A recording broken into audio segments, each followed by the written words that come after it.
Hey fellow book lovers, and welcome back to my channel, or welcome if you're new here. It is lovely to have you. If you watched my video on how I put my August TBR together, which I'll link above if you do want to go watch that, you might recall that I added classics into the mix. Now before you click away, I have a few things to say on the classics discourse, which I'll get into in a moment, but this video is mostly going to be about the reading list we put together. So before we dive into all of that, grab your drink. Mine is just water because your girl's thirsty today. Let's get going.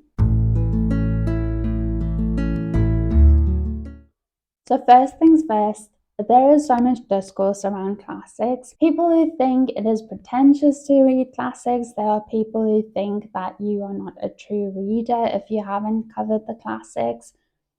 I think you read what you want to read. If that includes classics, you want to dip your toe in, that's great. If you don't, it doesn't make you any less of a reader, and it is no one's right to make you feel a certain way about what you're reading and enjoying by spewing hateful comments. This is by no means me shouting about classics, saying you have to go read them. For me personally, I wanted to pay my respects to classics in a way. I do think that some of them, not all of them, are foundational, that some have paved the way for other genres.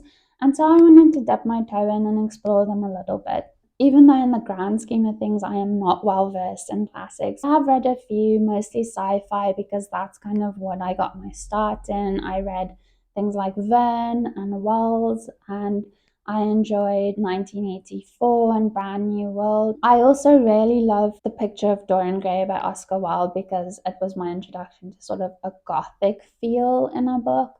I also love the debauch and I loved Dorian Gray's like downward spiral. That's a book that I would recommend and something I would go back to. Similarly, Catcher in the Rye by J.D. Salinger. I know this book splits opinion and you either love or hate it. I know a lot of people think Holden is annoying and whingy and an asshole and arrogant. And yes, he is all of those things, but he is also a kid going through something incredibly traumatic, dealing with PTSD and anxiety and depression, and his detachment as he goes throughout this suggests in like a really witty way, but also a really like important way. And I think when I read this novel, I could see some of myself kind of reflected in that, which is maybe why I enjoyed this book so much.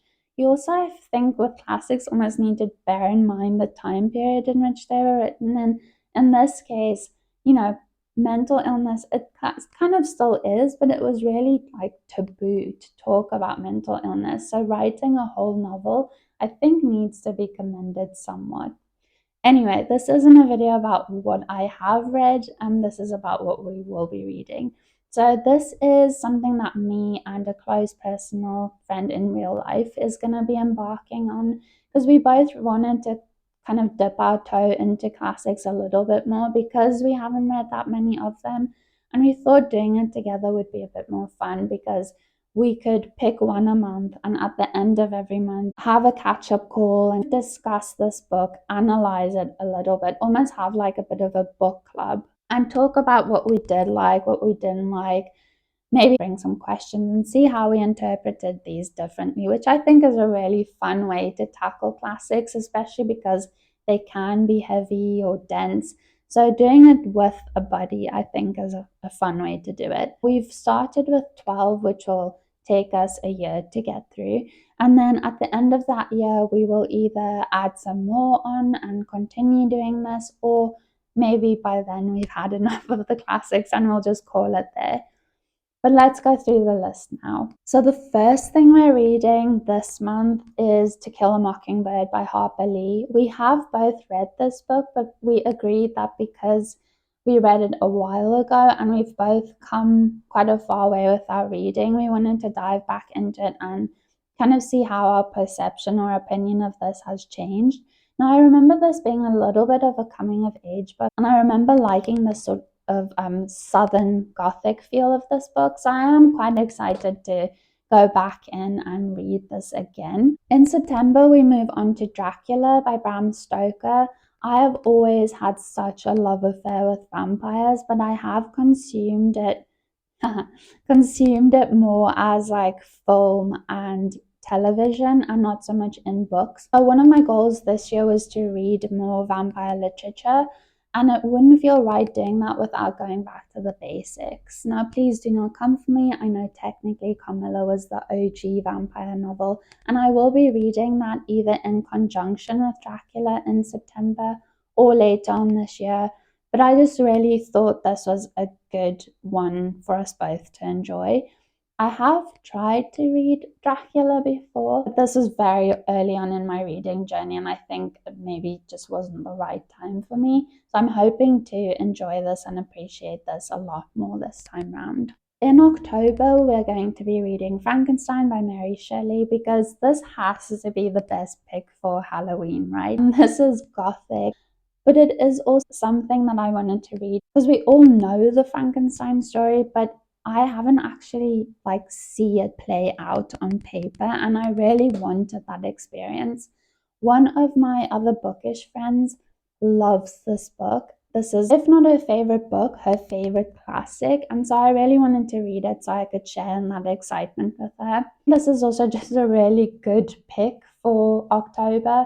In November, we move on to Jane Eyre by Charlotte Brontë. And this is my introduction to the Brontë sisters. I've not read anything by any of them yet, so I thought this was a good one to start with because a lot of people talk about this book. And I think with good reason, because this was written in like the 1800s, and it is about this woman's quest for freedom and equality. And I think having a book written then address the women's rights issue that we are still kind of facing today, I just think felt respectful to go and read that. And so I'm really excited.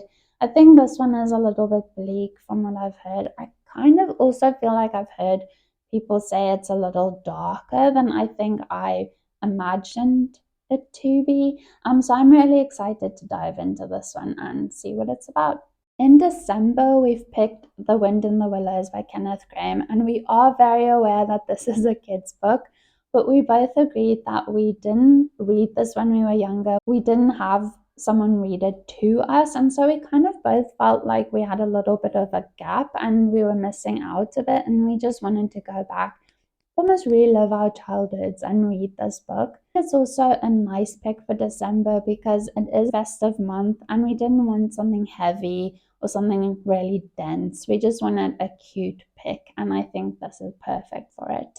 Then we start 2024 with a bit of a bang because in January we'll be reading Catch 22 by Joseph Heller. Now, this is a war novel which is in no way my cup of tea, but it is satirical, and so I think that will help, hopefully. But there is also a bit of a backstory as to why I want to read this book. When I was still living in South Africa, I read a book by a South African author called Spud, and I remember intensely loving this book.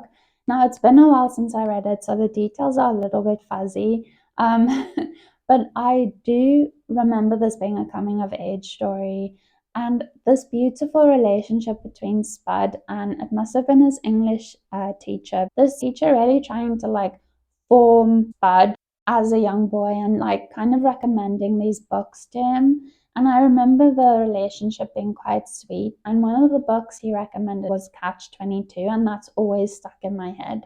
So that is kind of my reason for wanting to read this book, but I think it'll be really interesting to cover in the new year.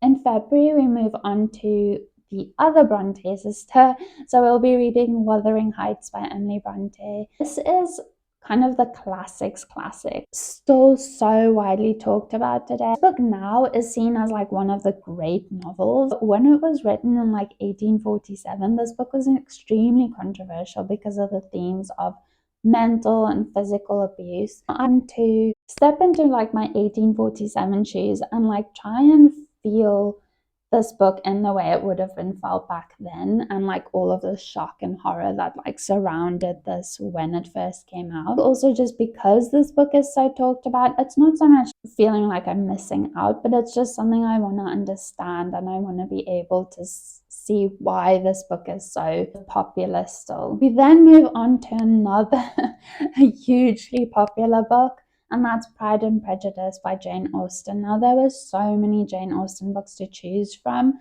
and I was sort of leaning towards Emma, but felt appropriate to read this particular book as an introduction to Jane Austen. The only reason I've swerved Austen for so long is because I am not a romance first girly. When I read romance in fantasy or sci-fi, I prefer it as a subplot, even though so much romantasy is like saturating the market at the moment, like it is almost romance first. But I still wouldn't go out and buy like commercial romance because I'm just not someone who seeks that out. But I did feel like when people talk about Jane Austen, they talk about how evergreen these novels are, how kind of accessible her writing feels. And I think that's so rare because so many classic novels can feel dense and can feel inaccessible with its language and feel like, it's almost a chore to get through reading these books. I think when you find something that does feel a little bit friendlier and easier to read, that's something you kind of need to cling on to. I also think seeing these relationships through a feminist lens will be really interesting. So I am excited to get into Jane Austen and see why she is so beloved.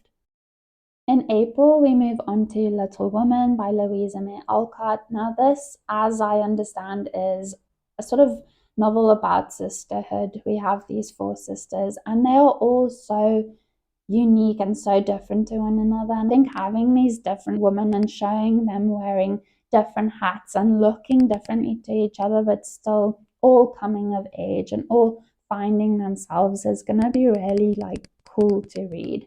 And so I'm really excited for this. And I know plenty of people cite Little Women as like their favorite classic. So I'm excited to see why. We then do a complete 180 because we're going from romance and nice novels to psychological thriller. Because we will in May be reading Rebecca by Daphne Du Maurier. I know has a wife who is obsessed with her husband's ex-wife. And just that poses so many questions. I want to know from whose perspective we see this. Is it from the woman obsessing or the woman being obsessed over? How does this obsession play out? There's just so many questions, and I think especially because it's a psychological thriller, I want to see the extremes this woman goes to. I also think it's a cool addition because we did go into this wanting to read quite widely and covering like a few different genres. So I think it's cool to add like something a little bit different into the mix. In June, we'll be reading Anna Karenina by Leo Tolstoy.